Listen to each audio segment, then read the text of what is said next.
Inconvenience. This will be the last time. Just for this one day. And did you solve the problem which was given? That is sine theta sine cube phi. Whether you have solved it, direct method and approximate method. If you have not solved it, say if it does not solve, I'll solve it now.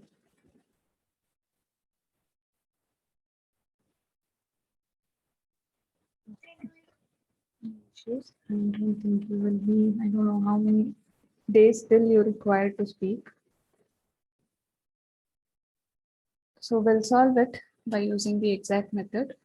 So you know the directivity has to be found out by using 4 pi um divided by power radiated. So power radiated, it is integral. Here the value of phi it is given as 0 to pi. Theta value also 0 to pi. And u sine theta d theta d phi, which is again equal to phi is equal to 0 to pi. Theta is equal to 0 to pi. U it is given as um sine theta. So you have one more sine theta. So it will be sine square theta. And the other one is sine cube phi into d theta d phi. So bring those terms together for phi as well as theta. So it is phi is equal to 0 to pi.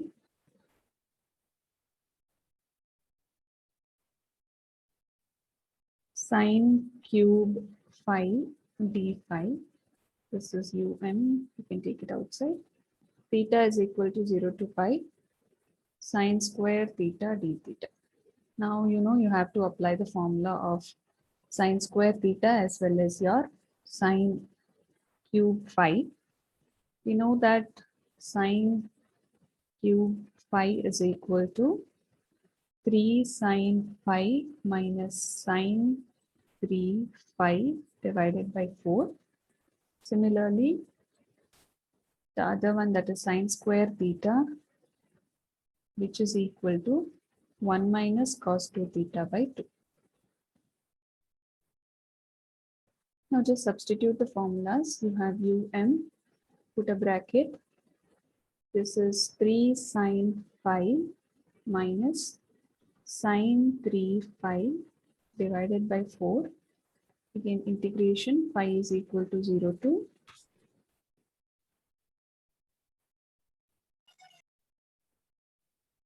0 to pi. So this you have d phi. Similarly, the other one is integral theta is equal to 0 to pi. 1 minus cos 2 theta by 2 into d phi. Sorry, d theta. So you have power radiated is equal to, you can take out the denominator terms outside, 4 and 2, it will be 8, 4 to 8, so it is by 8. Now just split the terms for integration.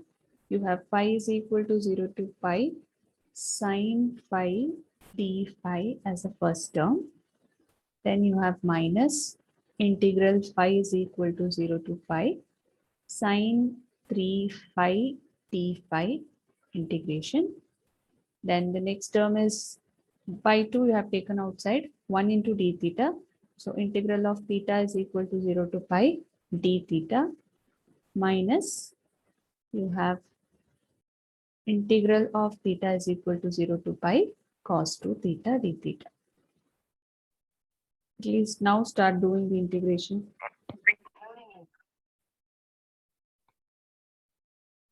What is it, Kalpana? Is it too boring?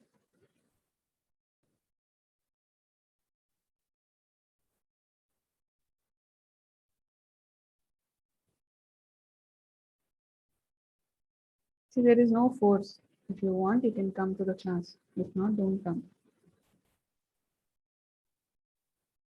Those who are interested to study can come.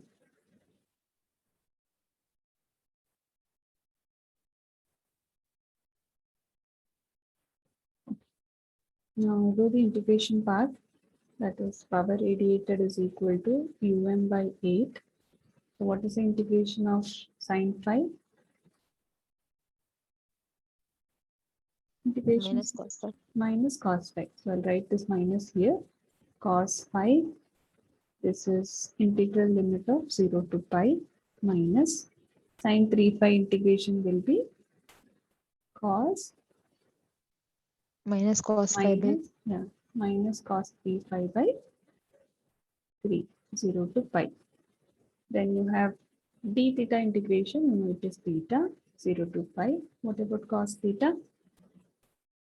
Cos 2 theta it is sine 2 theta. sin 2 theta by 2. Yeah, sine 2 theta divided by 2. Integral limit ranging from 0 to pi. So you have by 8. Now you have minus 3.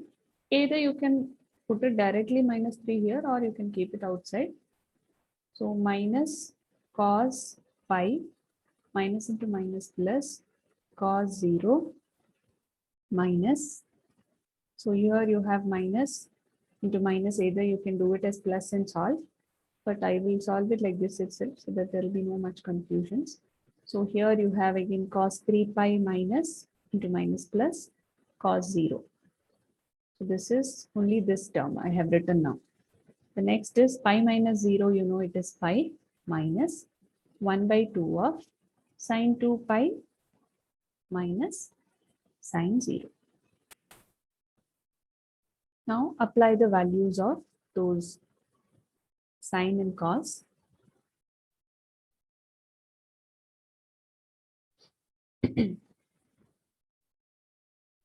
So consider the equation that is by 8.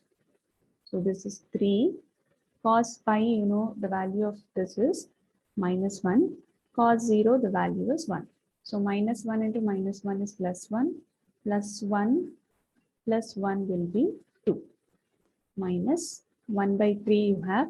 What is the value of cos 3 pi?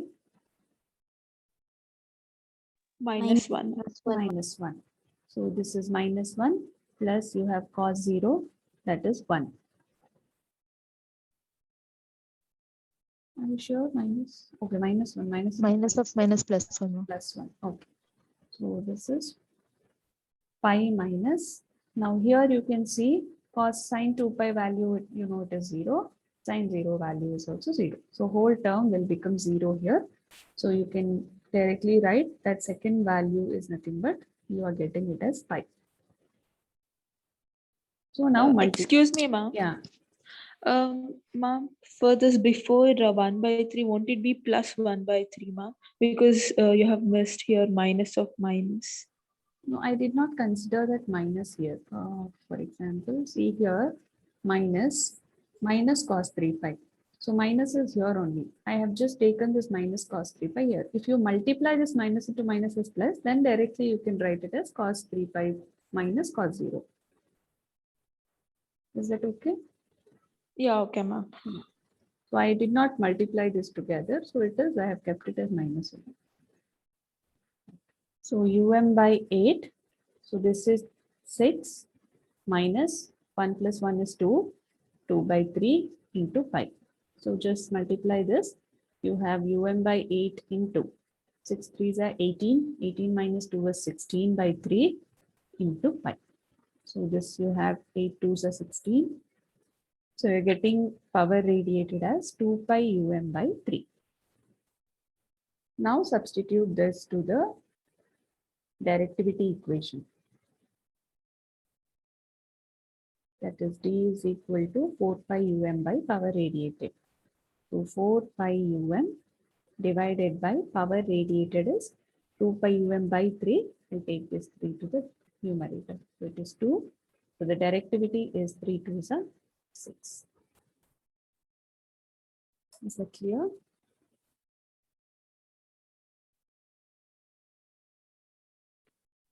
Clear the screen.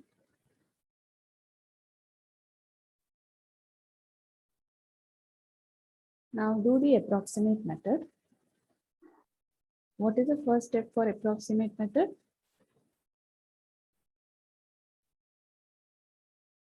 Suppose the question is u is equal to sine theta sine cube phi. Since we are finding out what is theta HP, what is the first procedure? the best procedure?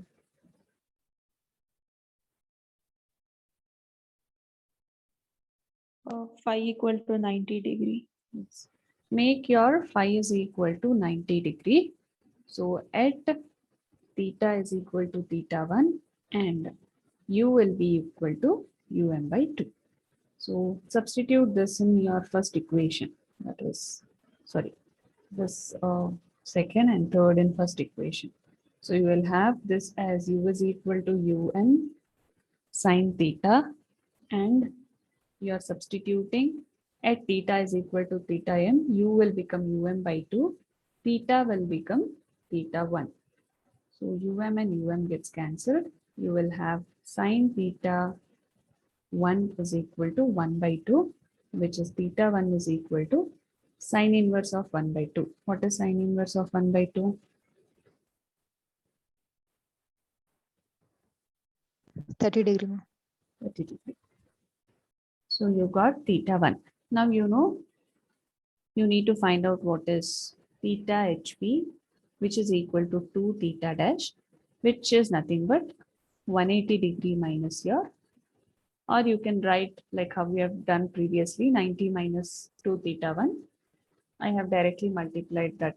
Theta 1 value is 180 minus 2 theta 1. So it is 180 minus 2 times of 30 is 60. So 180 minus 60 will be 120 degree. So this is theta HP. Now to find out phi HP, you know, theta has to be made equal to 90 degree. At phi is equal to phi 1, u will be equal to um by 2. Just the reverse process. So you have this side, this u is equal to um. This will be sine cube phi for this substitution. Again, when you apply half power point values, this is um sine cube phi 1. So this and this will get cancelled. You will have sine cube phi 1 is equal to 1 by 2, which is nothing but phi 1 is equal to sine inverse of cube root of 1 by 2. First find out what is cube root of 1 by 2 and then take the sine inverse and tell me the answer of phi 1. 52.5. Yeah, correct. 52.53 degree. So again, your equation that is similar to your theta HP, find out what is phi HP. So phi HP is equal to 2 times of,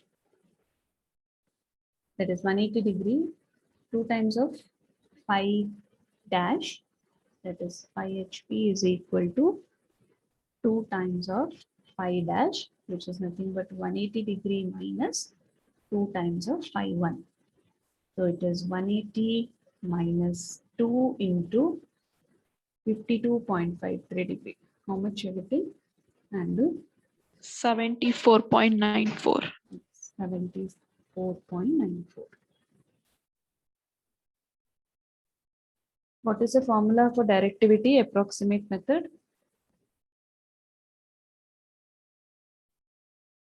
You got theta HP and phi HP. What is the directivity formula? 4153 square decrease by theta HP into phi HP. 41253 square degrees divided by theta HP into phi HP. Substitute it and tell me what is the last answer. 41253. 4.5873. 4, just a minute, 120 into 74.94 degree, 4.58. Okay.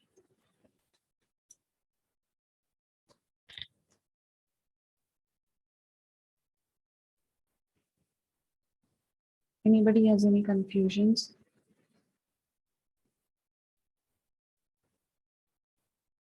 Okay. So we clear the screen. Write down the next question, third one.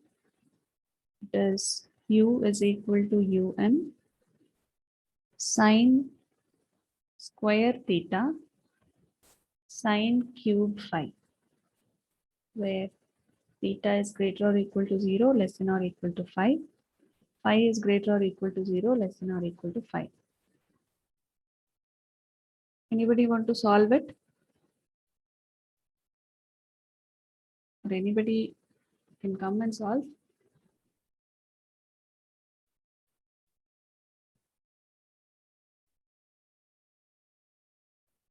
Same procedure. You will have sine cube theta, sine cube phi. Apply the sine cube theta, sine cube phi formula.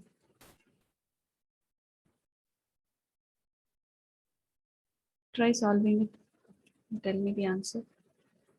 Directivity. Write the power radiated formula.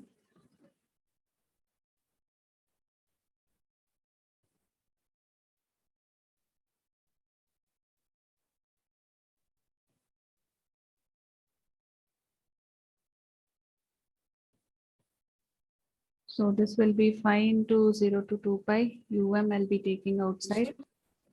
Sine cube phi d phi. Similarly, theta is equal to 0 to pi. Sine cube theta d theta. Substitute the values. I mean, sine cube theta formula, you substitute it. Then do the integration and the limits. So you have 3 sine phi minus sine 3 pi by 4 into d phi.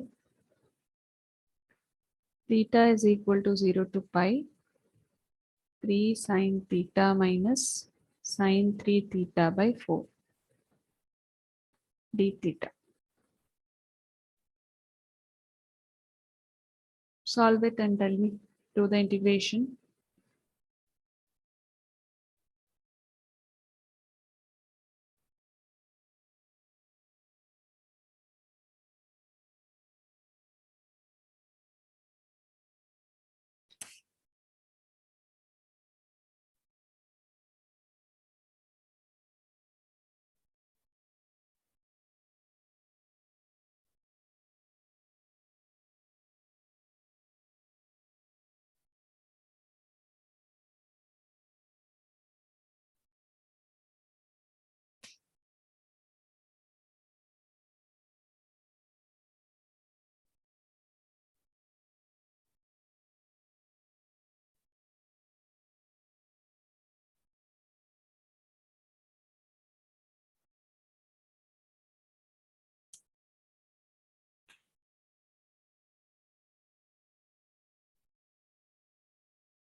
So you have solved. Just tell me the values, how much you're getting here.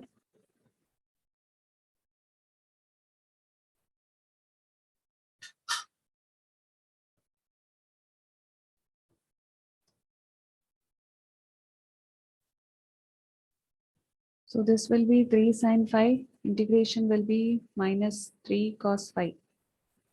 Sine 3 phi integration will be minus cos 3 phi by 3. Again, 3 sine theta integration will be minus 3 cos theta. Sine 3 theta integration will be minus cos theta by 3. So what is the first value?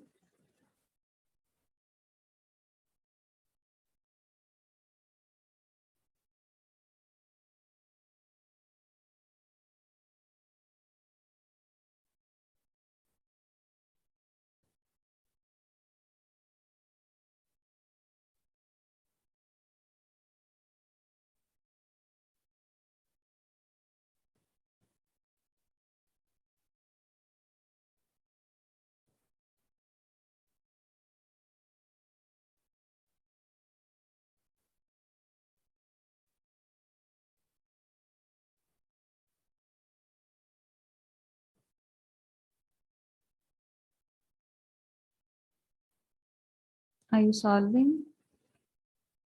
Anybody at least?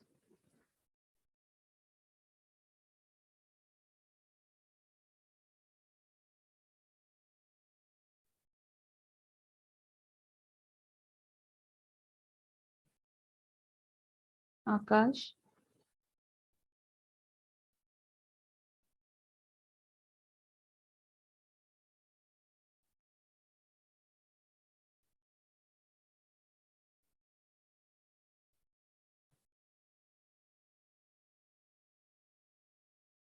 UM. How much? I'm getting the answer as UM. How much you're getting? UM. That's it, ma'am. UM? Only UM? Okay. Somebody else put in the chat box. UM 16 by 9. Who it is? Naveen. Okay. Naveen, can you just tell me what is the values you're getting here? Well, that one is 16 by 3. Yeah, this is 16 by 3. Okay, the other one is also 16 by 3, correct? Yes, ma'am. Okay, correct. Thank you. So 16 and 16 gets cancelled. You have UM 16 by 9. Whether you're getting others or should I solve it? No, ma'am. Okay, so the correct answer you're getting is that is UM 16 by 9. Find the directivity. 4 pi UM divided by power radiated. So you have 4 pi UM divided by UM 16 by 9. So 9 you can take it to the denominator. This is 4. So the exact value is 9 pi by 4. So the decimal value, I think it is 7.07. Okay. So try doing approximate method. Just substitute the values for approximate method for finding out theta HP. That is U is equal to UM. Make your phi as 90 degree. So you'll be left out with UM sine square theta at theta is equal to theta 1. U is equal to UM by 2. So this will be UM by 2 is equal to UM sine square theta 1. So this gets cancelled. Theta 1 value will be sine inverse of 1 by root 2. So this is, you know, the value is 45 45 degree. degree. Yeah. So now find out theta HP. Theta HP is nothing but 180 minus 2 times of theta 1. So it is 180 minus 90. You will get theta HP as 90 degree. Similarly, find phi HP.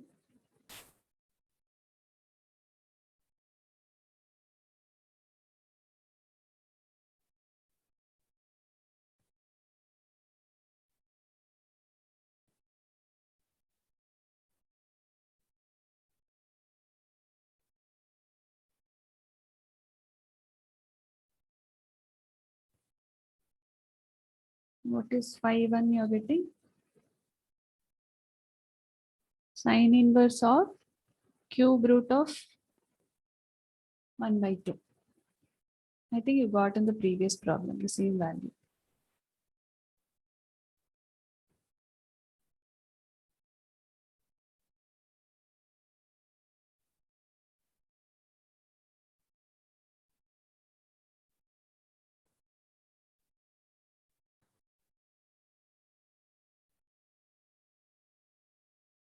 Fifty-two point 53, ma'am.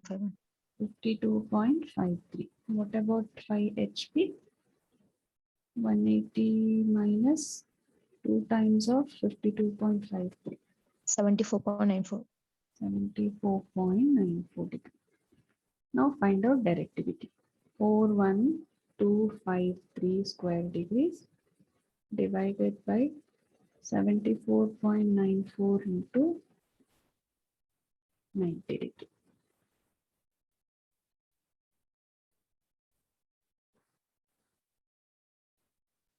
6.116. 116. 6.1. Okay. So others getting the same? Muzammil, did you find where is the mistake when you Yes, applied? yes, ma'am. Got it. Okay. I'll clear the screen. Now this is about problems. We have few more.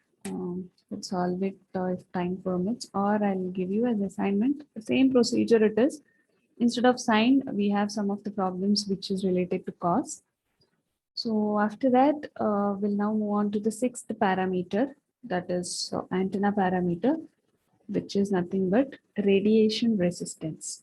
Till now you had seen for radiation intensity as well as directivity and gain. Now it is radiation resistance, which is represented as RR. Usually you will have a transmitter or a receiver. This transmitter or receiver, now this we will consider the flaring end or the tapering end, where it will be assumed for some radiation resistance, which is nothing but RR. And you will have this antenna response in the free space. So somewhere it will be visible like this in the free space. So this is nothing but the antenna response in free space.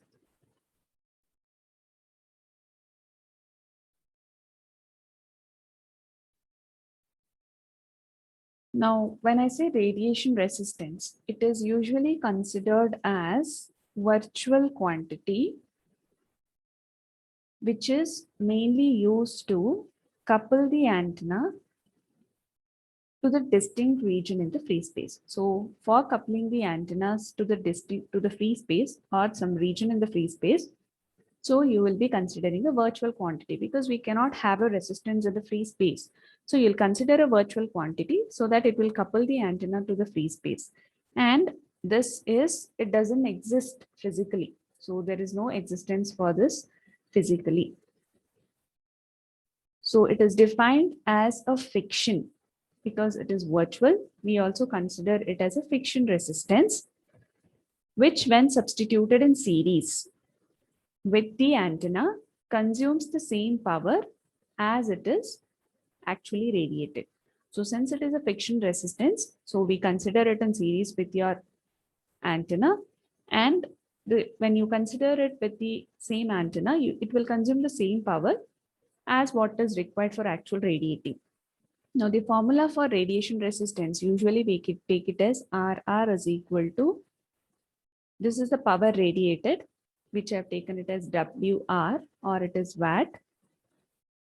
Or if you feel confused, you can take it as PR also, power radiated by your current. Normal power equation, I square into R. So in terms of radiation resistance, it is nothing but power by I square, where WR or PR is nothing but the radiated power and I is nothing but the current fed to the antenna terminals. Now this particular resistance, it ranges from few hundred or few ohms to few hundred ohms, the value of the radiation resistance. Now there are certain factors which this radiation resistance will depend.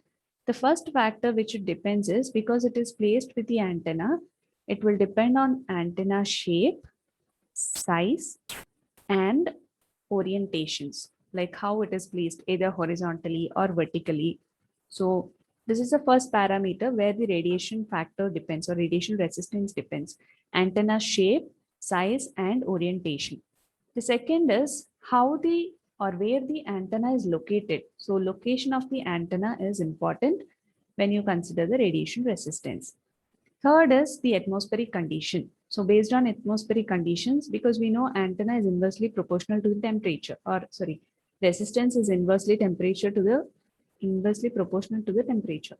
So it mainly depends on the atmospheric condition. Fourth is what is the efficiency of source antenna as well as the receiving antennas. And the fifth one, it is distance from which or distance from the antenna at which the power is measured. So suppose if there is one antenna placed, and from there, what is the power it has to be measured? So that is distance from the antenna at which the power is measured. So radiation resistance, it is a virtual quantity which is mainly used to couple the antenna to the distant region in a free space. And when you consider this transmitter, so this is actually how we place the resistance. And this is something which is observed physically, you observe virtually in the free space. And this is defined as a friction resistance, which when substituted in series with the antenna, it will consume the same power as it is actually radiated. So it is given by an equation PR, that is power radiated by the current square, where PR is nothing but radiated power, I is nothing but the current fed to the antenna terminals. And the range of this can be from few ohms to few hundred ohms. Radiation resistance depend on certain factors, that is antenna shape, size, and orientation, location of the antenna, atmospheric conditions, efficiency of source and receiving antenna, distance from the antenna at which the power is measured. Now, since we are talking about efficiency, this antenna can also has an ohmic resistance. We know since whenever you have the resistance there, you will have the ohmic loss or the ohmic resistance, which we will be usually considering it as RS if you have the ohmic resistance. So total input power is given by I square into radiated power plus your RL, that is the loss resistance. Or you can consider this as RL, that is the loss resistance. Similarly, the output power is mainly dependent on the radiated power only. So it is I square into R. When you find out the efficiency factor, it is power radiated by input power. So it is I square into RR divided by I square into RR plus RL. So this I square gets cancelled. So you'll have RR divided by RR plus RL. So this is how you calculate the efficiency if the radiation resistance is considered. So efficiency of an antenna here gives that how much of the power, that is your input to the antenna, is connected to the radiation. So that is what is efficiency. So this is about radiation resistance. The next parameter you'll be looking into is antenna aperture. So I'll clear the screen. Now, when you study this antenna aperture, which is the seventh parameter of the antenna,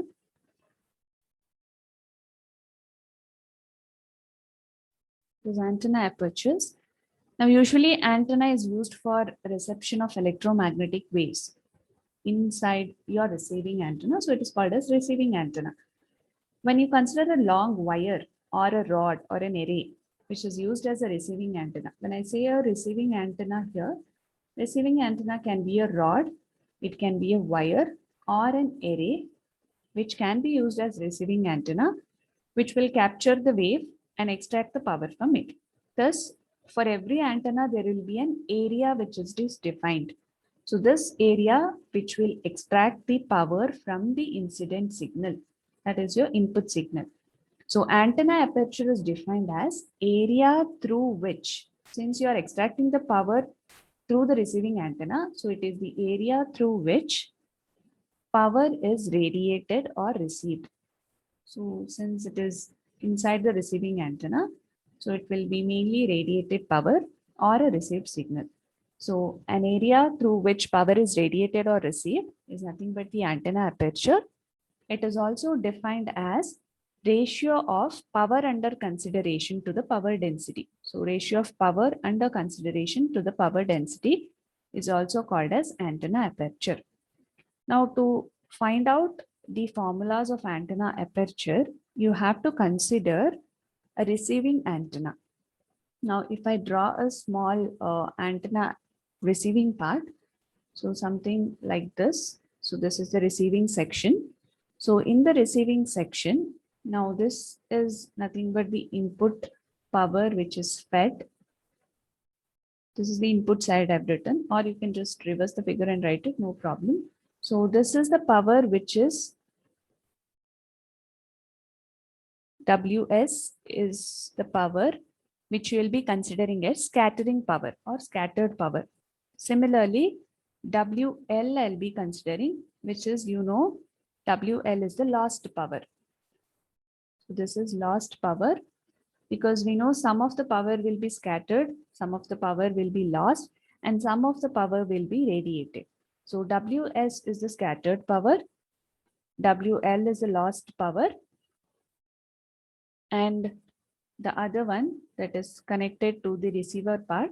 So this is nothing but the radiated power, which I'll take it as WE, or you can also write it as effective power. So this is across the receiver section. There is a scattered power, lost power, and the effective power. So you're considering the receiving antenna.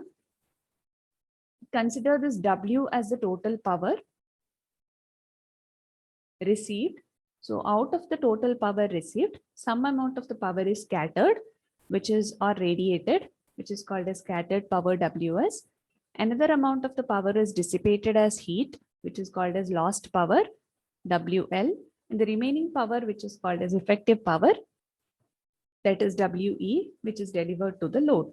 To represent this antenna mathematically, we consider antenna as an voltage source. So this is an voltage source. This is mathematical representation with a series impedance. So I'll consider the ZA as a series impedance leading to the load impedance. So there is a load impedance, which I'll take it as ZT. So this is how you represent normally an antenna mathematically. So voltage source with a series impedance and a load impedance. If we just write in terms of resistance, so you have a voltage, impedance is nothing but resistance plus reactance. So I have the input resistance. One is the radiation resistance RR, other one is the lost resistance RL, and you have the reactance for that as ZA. And the last one, that is RT into XT, or RT plus XT. This ZA is taken as RR, RL, and XA. This ZT is taken as RT and XT. So based on this, you will be now deriving 5 apertures of the antenna. So you should remember input side in resistance or reactance, what you have is RR, RL. So this is the one scattered and the lost, or it is radiated and the lost power. The one that is nothing but across the load, that is RT. Now the 5 apertures what you have in antenna aperture is the first one, that is called as effective aperture. So once if you derive the first one, rest all are same. So the first one you have is effective aperture. Now the definition of effective aperture is, it is the ratio of effective power, which we have taken it as WE, divided by power density is represented as S. So this is power density, and WE is nothing but the effective power. So effective power, ratio of effective power by power density. How to write the power in terms of current? Power in terms of current.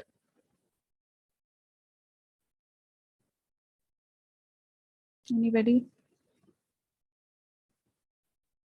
This is very simple equation I have asked you.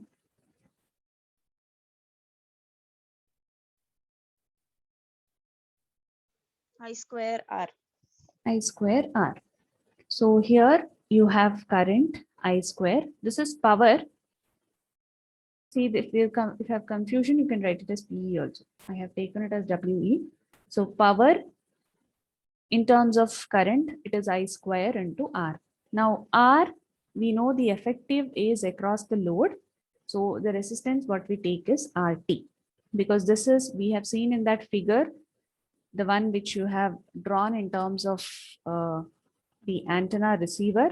So this is in terms of WS, this is in terms of WL. So this is input side. The one which you're getting here is the effective power, which is WE. So this is across the load. So across the load, you have RT and XT.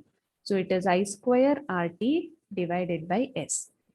Again, what is current in terms of voltage or in terms of voltage, if you write your power density, for example, I is equal to V by R, you know it is V by Z if I consider impedance. And I square is nothing but V square by Z square. That is, I'm writing in terms of impedance. V square, the same equation, square it, I square is equal to V square by Z square. But we know Z, magnitude of Z is nothing but square root of R square plus X square. This is the basic thing, not going much deeper into it. You know this Z square, that is the impedance, is nothing but R square plus X square. This is reactance, this is, sorry, resistance, this is reactance. Now the same I'll be substituting here, I square is equal to V square by, instead of Z square, I'll write it as V square, R square plus Z square. So you have I square equation as V square plus V square divided by R square plus X square. Same this equation, you have to relate it here. So for I square, what I have to write in this equation? Instead of I square, I should be writing this. That is V square RT divided by, what about R square plus X square? Instead of this, what should be written in the denominator? The effective resistance and effective reactance. So what are the effective resistance and effective reactance from this? Or tell me how many resistance are there here?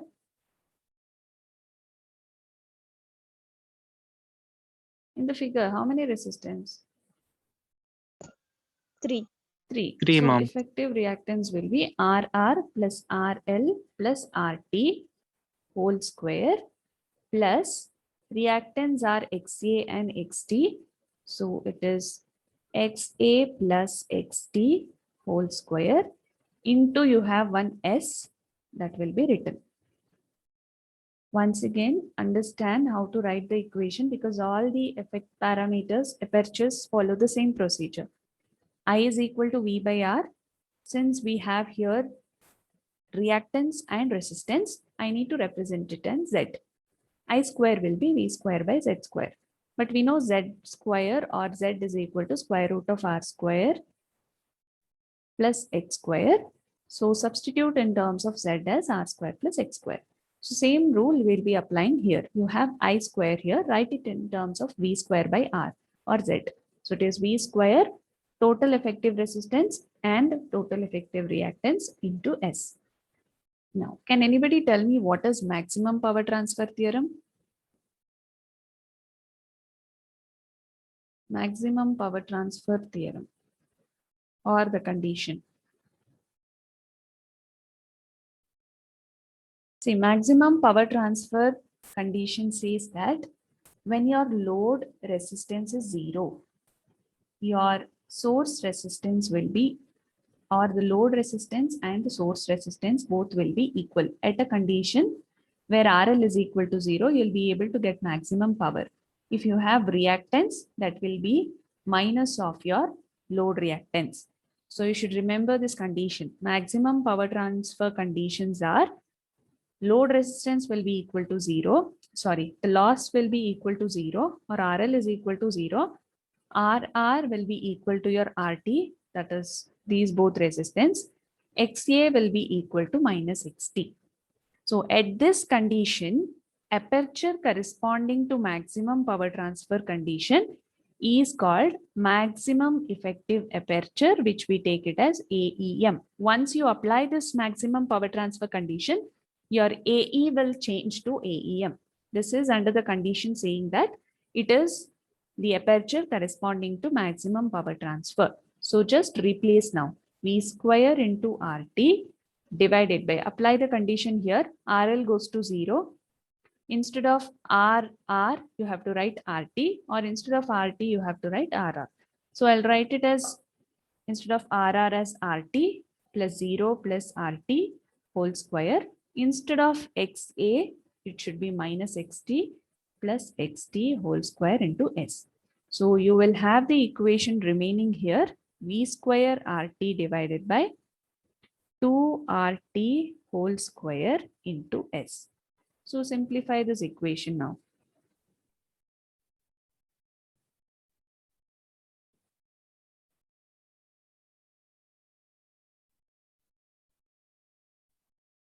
So you have AEM is equal to V square RT. This is 2 RT square. So it is 4 RT square into S. RT and RT will get cancelled. You will have V square into 4 RT into S. So this is the effective aperture, maximum effective aperture. Effectiveness ratio, which is also defined as alpha, which is AE by ratio of effective aperture by maximum effective aperture. So this will have the range usually from 0 to 1. For ideal system, the alpha value will be equal to 1. Any doubt in this part? Because the same procedure follows for other apertures. If you have, you can ask me. If not, we'll continue. Okay. Clear the screen. Now the second aperture, what you have, it is called as scattering aperture, which is represented as AS. Now tell me what should be the definition of scattering aperture according to what we have seen now, effective aperture, because I'll not be telling now, you have to reply me. What is effective aperture definition? AE was WE by S. What should be AS? WS by S. WS by S. That is ratio of scattering or radiated power, scattered power or radiated power to the power density. What is the next procedure? What should be W? That is power in terms of current. Power in terms of current. What is it? I square into R. I square into R. Since we know it is radiated power, I square into R by S. Now what should I write for I square? What should be written for I square? We know it should be written as V square divided by R square plus X square. So how the equation changes here?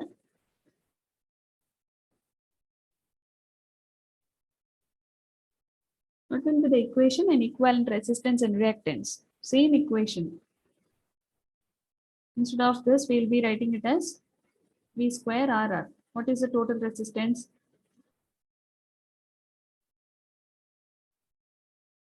Or how many resistance were there?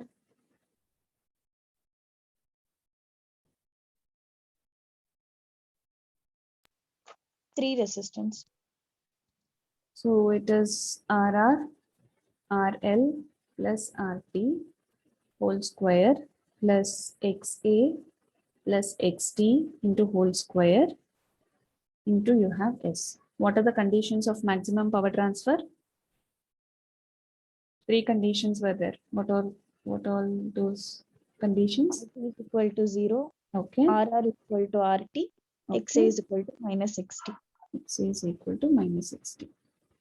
So now substitute it here. So AS will be V square RR divided by, instead of RR, it will be RT.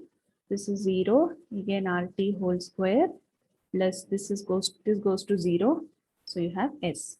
So it is V square RR divided by 4 RT square into S. Again, we know RR is also equal to RT. So 1 will get cancelled. You will have V square by 4 RT into S. So this is one equation. This is also equal to V square by 4 RR into S, which is also equal to your AEM. So AEM, that is effective aperture, you got the same equation, V square 4 RRS. This can be V square 4 RT into S. So here also, sorry, I did not write it as ASM because you apply the condition of maximum. So ASM is also equal to V square by 4 RR into S, which is equal to V square by 4 RT into S. So both are equal. That is maximum effective aperture, maximum scattering aperture, both are equal. And here scattering ratio, how we had defined for effectiveness ratio. Similarly, scattering ratio is called as beta, which is nothing but ratio of scattered aperture divided by effective aperture. Again, beta value ranges from 0 to infinity. So scattering ratio is nothing but ratio of scattered aperture by effective aperture. Okay. Now the next one, clear the screen. The third one you have, that is loss aperture, which is given by an equation or symbol, that is AL. Now what should be the equation for AL? Ratio of power dissipated as heat. What we have taken the lost power as?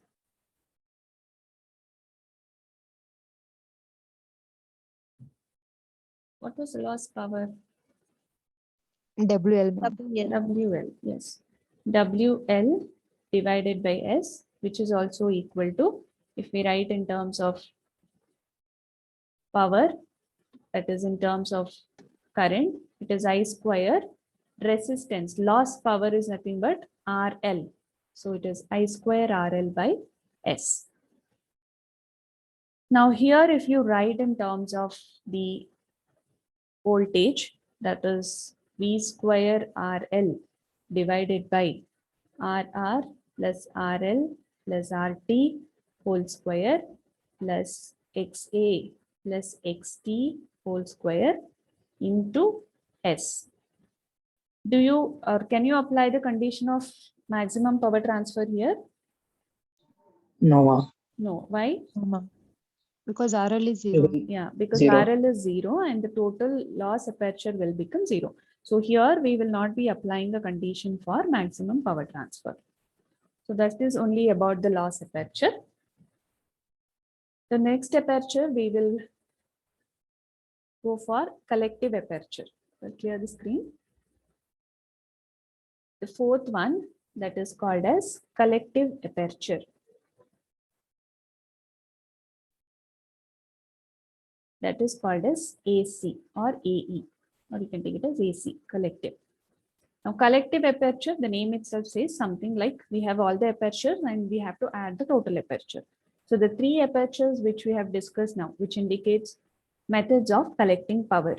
So by the law of conservation of energy, total power is the sum of three powers. So that is effective power, scattered power, and power dissipated as heat. So if I consider it as W, this will be scattered power, one more is lost power, one more is your effective power.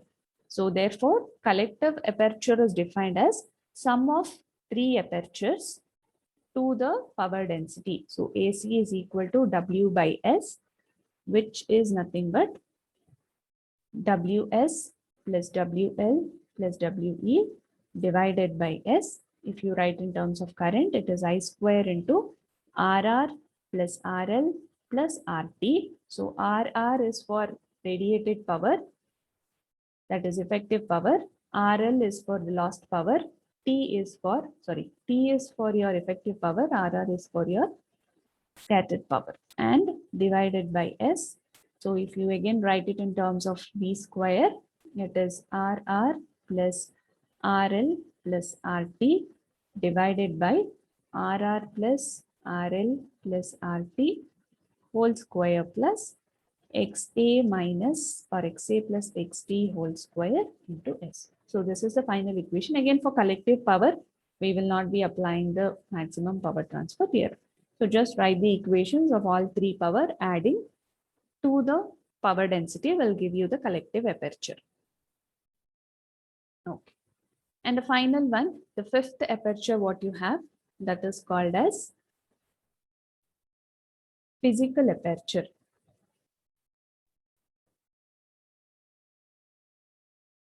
Which is not denoted as AP. Now, physical aperture, it means always the physical size of antenna.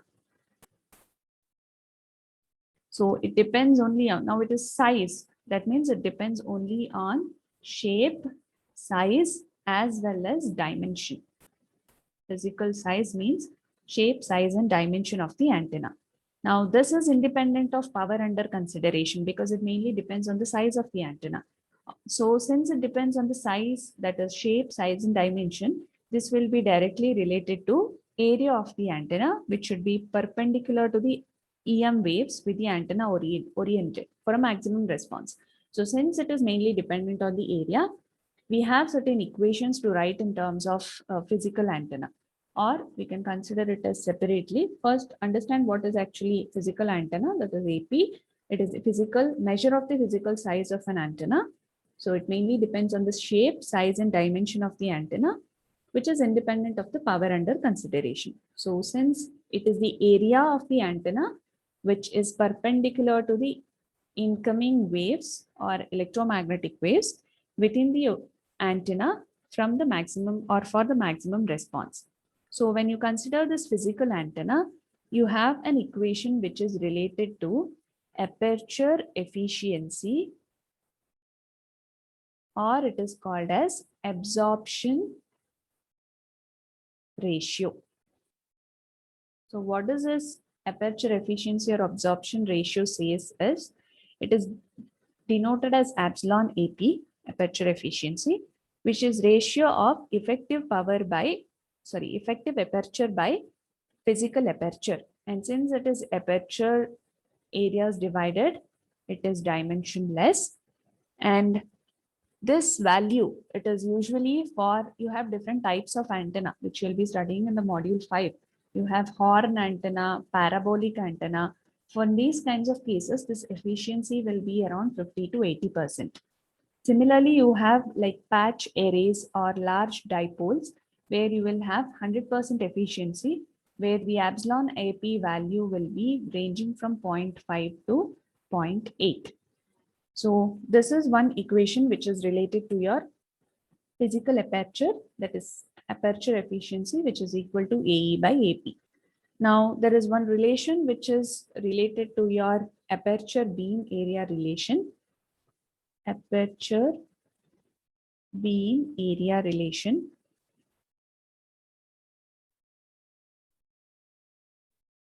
So which is given by an equation for lambda square, that is your wavelength, is related to aperture as AE into beam solid angle, that is omega A, or beam area.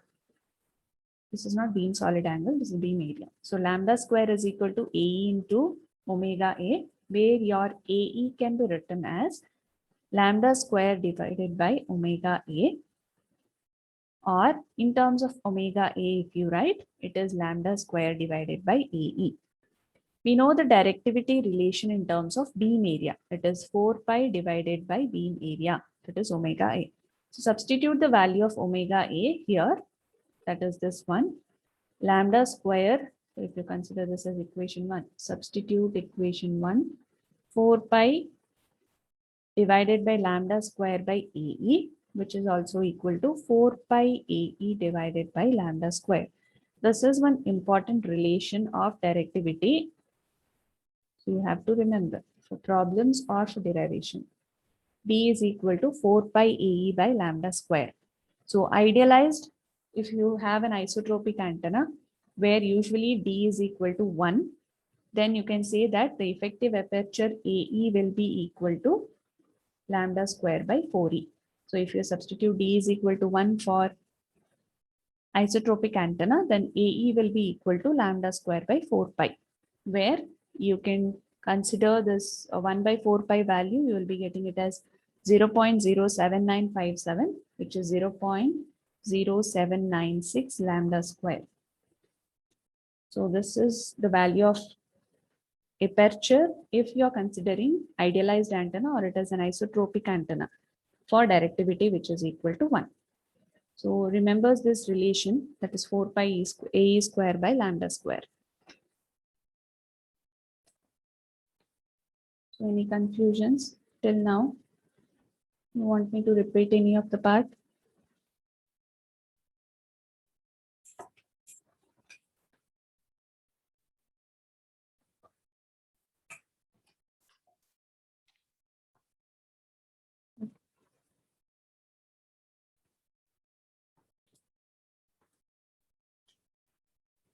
So next topic you have related to effective height. Should I continue or should I stop it? You're not speaking also. Hello? Or everybody sleeping? It is mid-afternoon. Should I continue it?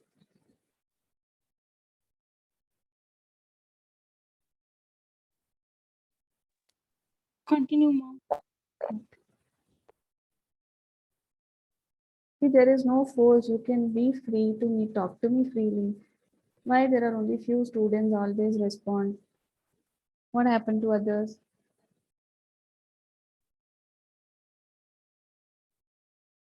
Literally, I'm begging you to speak and you're not speaking. So sad.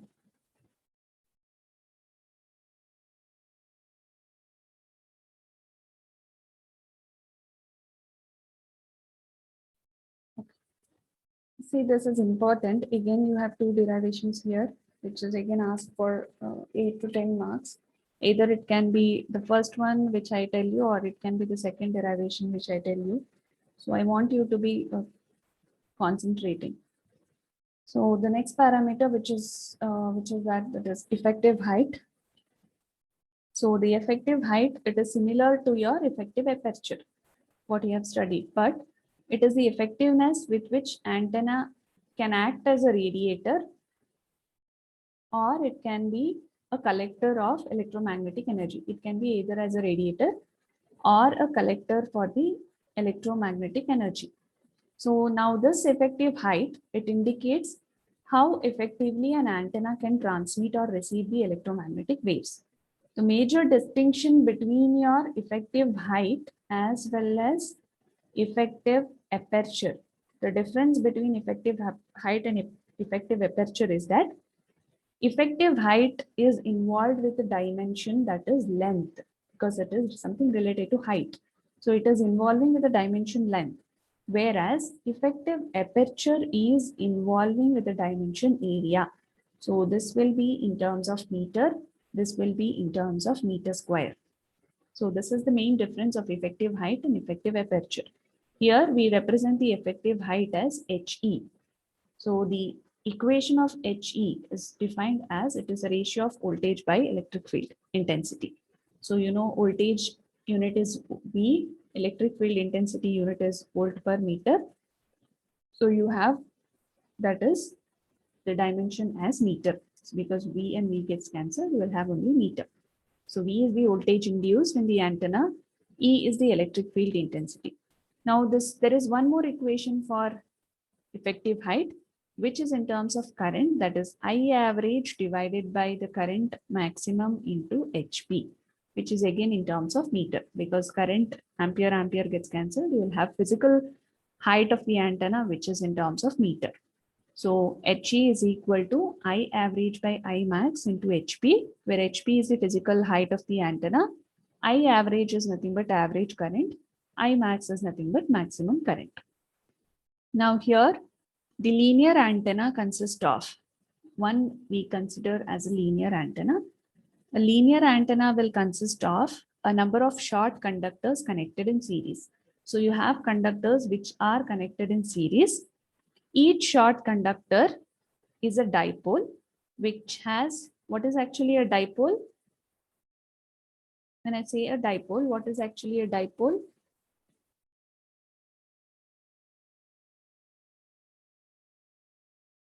So you have linear conductors here. Each conductor here will act as a dipole. Dipole is nothing but you will have equal and Ma'am, opposite. can you repeat about linear antenna, ma'am? Yeah. You are considering a linear antenna.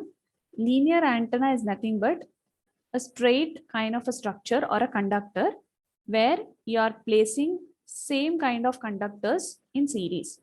So linear is nothing but we know it is something related to input output variation. But here a linear antenna means you are considering a number of conductors. So each line here represents the conductors and each conductor will act as a dipole. Now what is a dipole is you will have equal and opposite charges separated. So suppose if I say this is equal and opposite charges, these are separated by a small distance. So this distance will be very small. Now these values what I take, for example, this charges, since you are considering for two of the dipoles or two of the conductors, if you have negative charges here, you will have positive charges equally distributed here and separated by a distance d. So this is nothing but your dipole. So each short conductor is a dipole which consists of equal and opposite charges separated by a distance.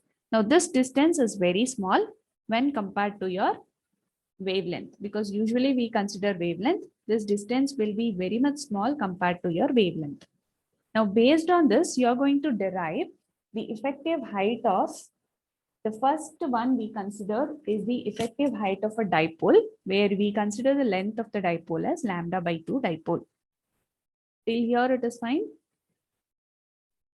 Yes, ma'am. Okay. Now, this I want everybody to take down. So this is a derivation. Now this is consider length as lambda by 2 dipole of, or if it is supplied with uniform distribution of current. The current distribution is uniform in this dipole. When I say uniform distribution of current, then the effective height, that is HE, is equal to L, actual length of the dipole. HE, we consider it as L, which is the actual length. Now, when we consider lambda by 2 dipole, which is placed in the electric field, for example, I'll consider, so this is a dipole which I'm taking. The length of the dipole we have taken L is equal to lambda by 2. Now there is a sinusoidal distribution of current. So I have considered only one dipole. If you have one more dipole, it will go down like this. A sinusoidal wave will be considered.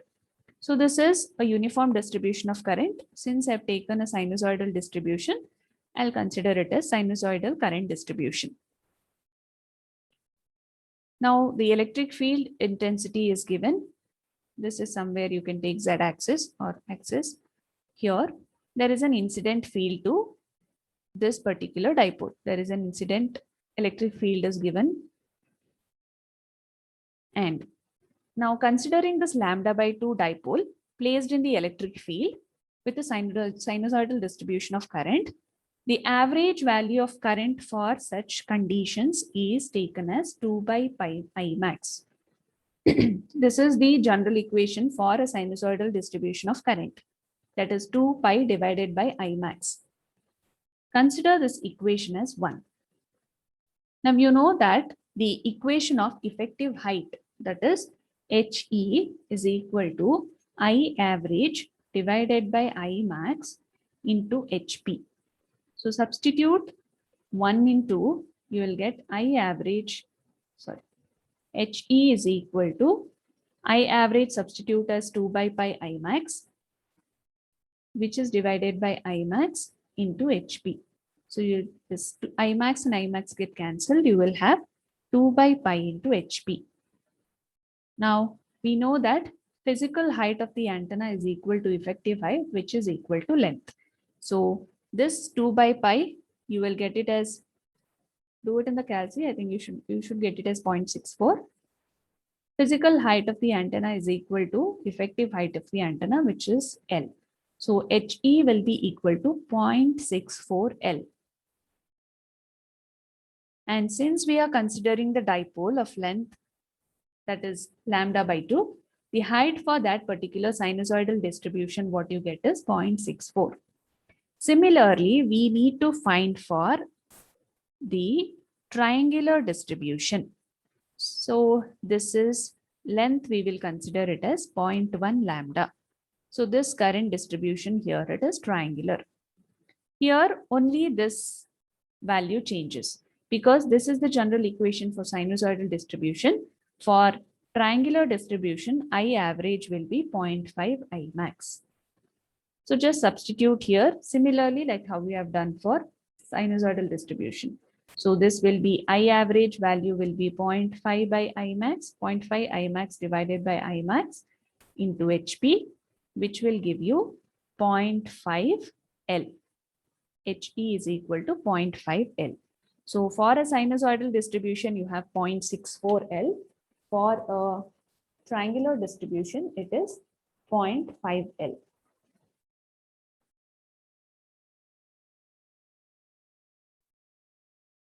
Okay. Now for the antenna, you have two equations to relate effective aperture and effective height. I'll clear the screen.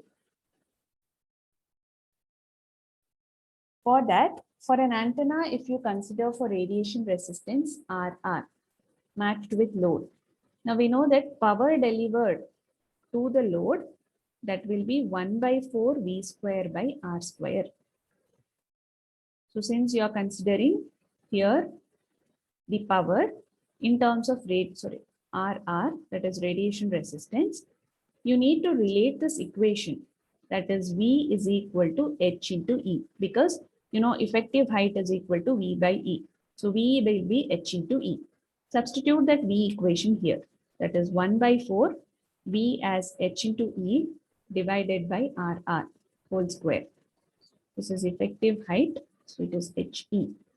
So you will be getting 1/4 HE square into E square divided by RR, which is in terms of watt since it is power. Consider this as equation 1. Now you know power in terms of effective aperture. Effective aperture is given by an equation, effective power by S, that is PE or WE, which you have taken. If I write in terms of power, it will be AE into S. Or if you're writing this S, that is power density is nothing but electric field divided by Z0. This is a general equation of power density, which we'll be studying in electromagnetic theory. So power density is nothing but E square by Z0. If I have to go in deep, this power density or Poynting vector is nothing but E cross H by Z0. If you are considering in terms of, E cross H, E cross H will be written as E by Z0. So it is E square by Z0. So substitute that here, AE into E square by Z0, which is again in terms of watt. Consider this as second equation. Compare these two equations from 1 and 2. It is 1/4 HE square E square RR AE E square by Z0. So cancel the terms which you can be able to cancel. So this is HE square is equal to 4 AE RR by Z0, or it is HE is equal to square root of 4 is 2, square root of RR AE by Z0. This is one important equation in terms of your problem. The same equation you can also write in terms of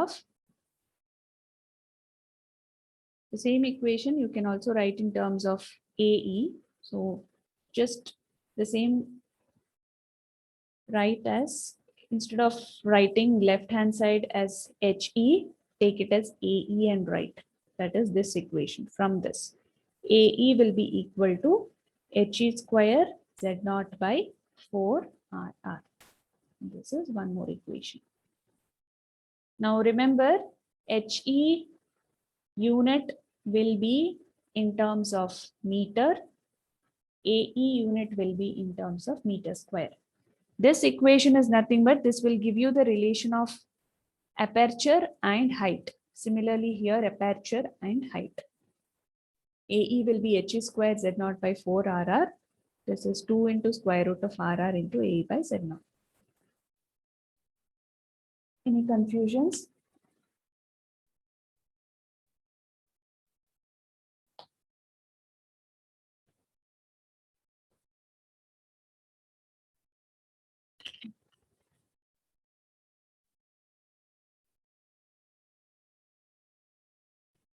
So we'll do one more topic and we'll wind up. Write down, it comes under effective height only, as well as effective aperture.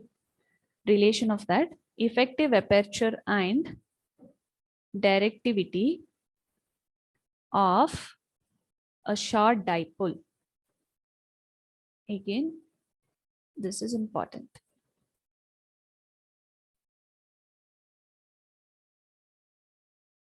Now see, to find out the relation, you have to find out effective aperture. What is exactly the derivation is, you have to find out the effective aperture and directivity of a short dipole. Now to find this, you have to draw exactly what is short dipole. Now dipole, you know, it is an opposite, equal and opposite charges which are placed. I'll just consider a short dipole, a normal two conductors which I've taken.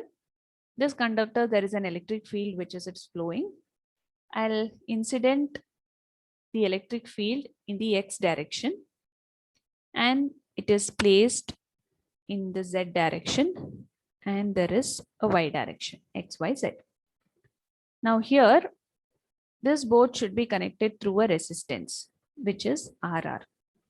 And the length of this particular dipole, I'll take it as L. Now to find out this, that is, you have to consider a short dipole of length L placed along the y-axis. To do this derivation, you have to assume four things.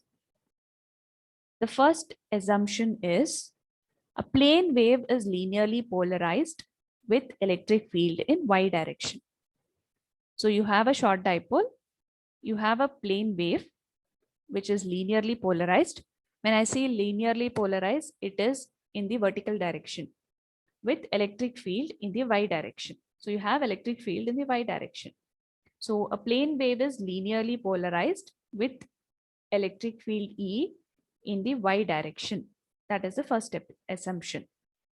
The second assumption is a plane wave is incident on negative x direction. So you can see here, this is negative x direction. From here, a wave is incident to the dipole. So plane wave is incident along the negative x direction. The third assumption is current distribution is uniform. If the current distribution is uniform, you know effective height should be equal to L. So this is the third assumption. The fourth assumption is maximum power transfer conditions are assumed, which is RL is equal to 0, RT is equal to RR, and XA is equal to minus XT. So you need to find out the dipole's maximum effective aperture, its directivity. Usually the question will be given assuming these conditions directly. If they don't give you in the question, you have to write these assumptions. So when you consider the short dipole of length L, which is placed along the y-axis, we assume that a plane wave is linearly polarized with electric field E in the y direction. Incident wave, that is plane wave, is along negative x direction. Current distribution is uniform, which means HE is equal to L. Maximum power transfer conditions are assumed, that is RL is equal to 0, RR is equal to RT, XA is equal to minus XT. So to do the derivation now here, you need to first consider what is the equation of maximum effective aperture. Now we have derived when we did maximum, that is effective aperture. Maximum effective aperture, we got the equation V square by 4RR into S. Consider this as equation 1. Effective height of the antenna, HE, we know it is V by E. And from assumption 3, we know HE is also equal to L. So you can write V is equal to HE into E, or V is equal to E into L. Make this equation as 2. Next, the third one, that is Poynting vector S is equal to E square by Z naught, where Z naught is the characteristic impedance. We usually take the value of characteristic impedance in free space as 120 pi. So it is S is equal to E square divided by 120 pi. Make this as third equation. Now the radiation resistance of short dipole of length L, it is nothing but RR is equal to 80 pi square L by lambda whole square. In the first, that is third module, you need to by heart this, because in the fourth module, you have to derive this equation. So for time being, you by heart it. Always it remains same for short dipole. But in again, when you come for fourth module, there you will be deriving for short dipole what exactly is the radiation resistance. So this is 80 pi by pi into L by lambda square. Now, since we should find out what is AEM, substitute 2, 3, and 4 in equation 1. Can you substitute and tell me what exactly is the answer you're getting for AEM? Substitute all the values. For V square, you substitute as E square into L square. RR, you substitute it as 80 pi L by lambda whole square. S, you can substitute as E square by 120 pi and tell me the answer.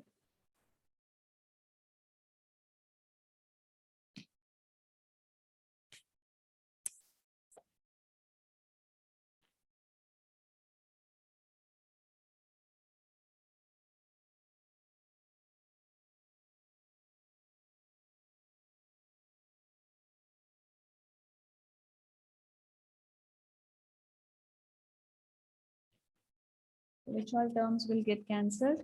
E square, E square. You have here L square, lambda square, L square will get cancelled. Then 4, 3, 0 will get cancelled. Here 1, 0 and here 1, 0 gets cancelled. So what is the thing you are remaining with?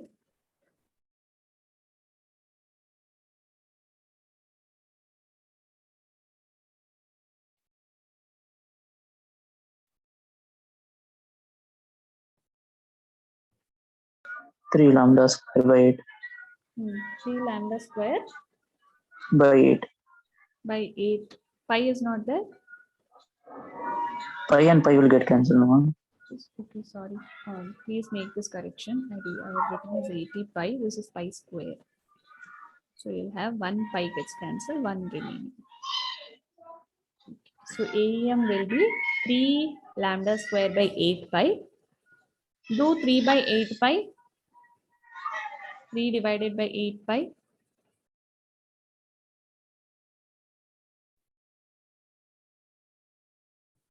You're getting 0.119. 119, ma. Okay, 119 lambda square. So this is the maximum effective aperture of short dipole. Now, just now we derived what is the directivity relation of AEM. Directivity in terms of maximum effective aperture is 4 pi AEM divided by lambda square. Substitute this effective aperture here. 0.119 lambda square by lambda square. How much is this? 4 pi into 0.119.